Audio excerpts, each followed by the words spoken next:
We've been at this business for a period of time, which for our industry is a long time. And also rather unusual for our industry, for a company of the longevity of Wilson Audio, is our basic core values haven't changed. If anything, they've sharpened. We've become more insistent because we demand more of ourselves, because we can execute at a higher level. If you go back to that first pair of WAMs that we built, compared to what we're building now, they're pretty crude. But if you go back to a 1948 Ferrari 166, it's very crude compared to a current Ferrari. That's the nature of businesses that are growing and evolving in the right direction.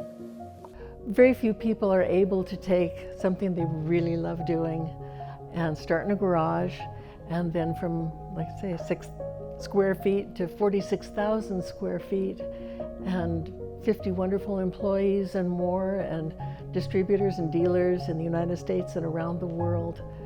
You know, I never could have envisioned something like that. It was just something that music is wonderful. It adds so much to our lives, to families' lives.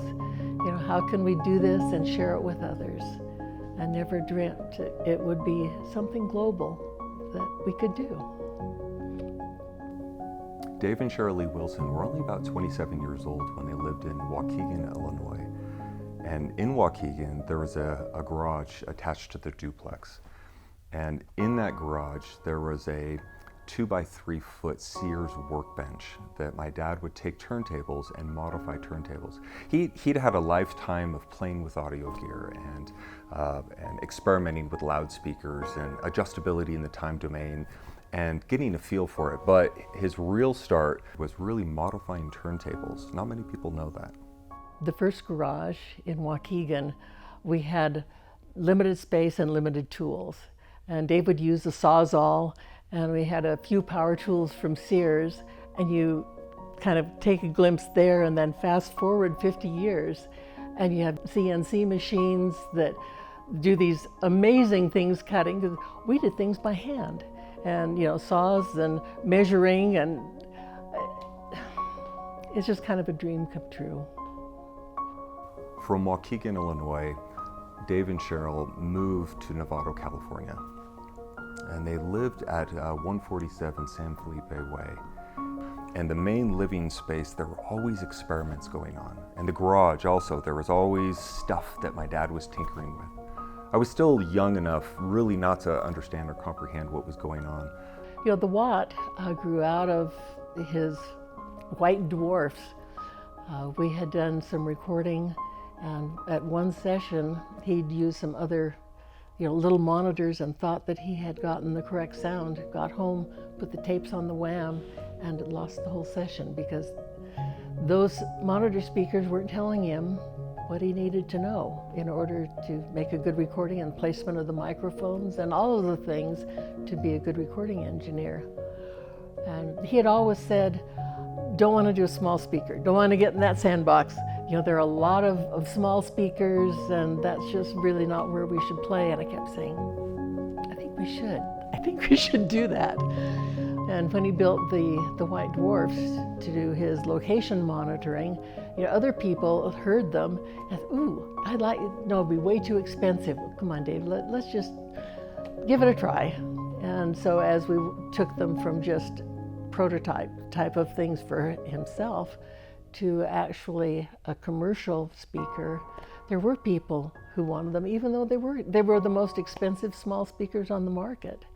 But there's a market for quality and excellence. So I remember as a kid, the garage being full of Watt shells and Watt shells scattered throughout the listening room. And usually the listening room with the WAMs, that would be a place where we'd have people coming over, unfamiliar people to me as a kid. I just knew that my dad had friends, or there were people that had to do with the business.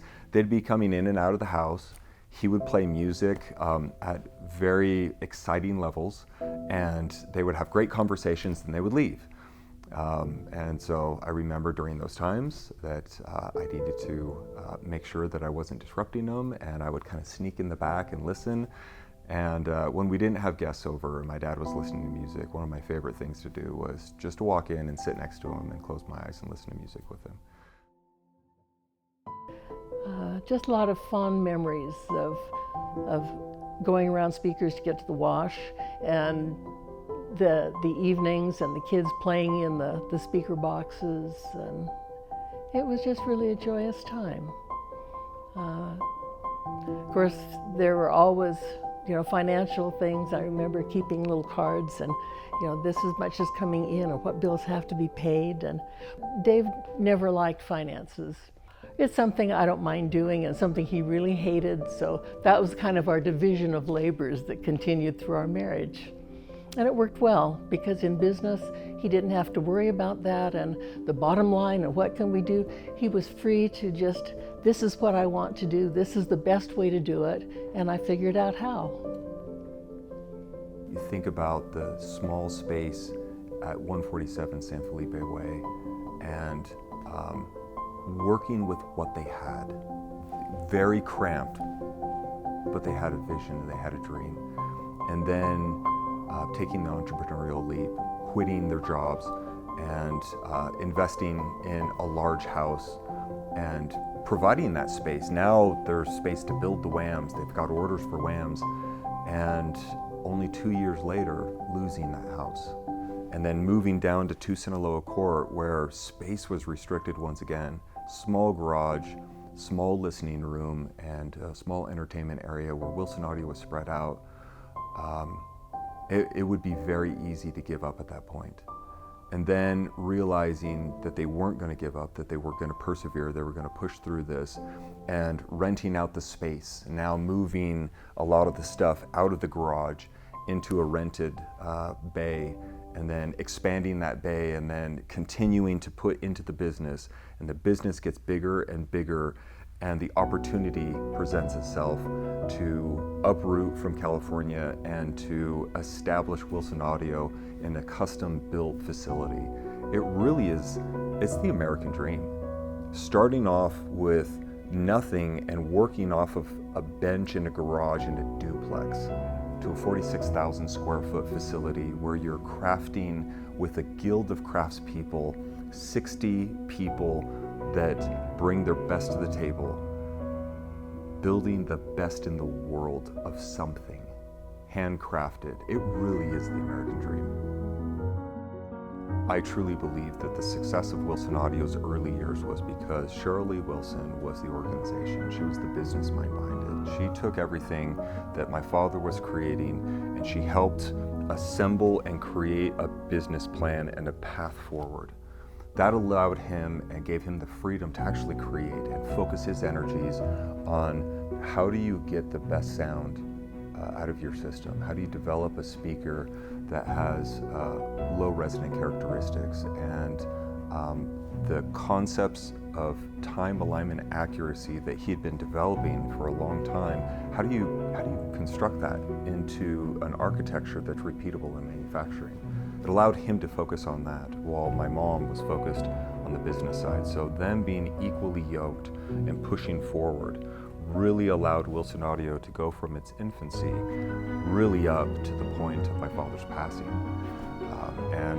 And developing the culture along the way, a common thread from the very beginning to now, and I know it's going to be a part of Wilson Audio's future, is the culture of excellence.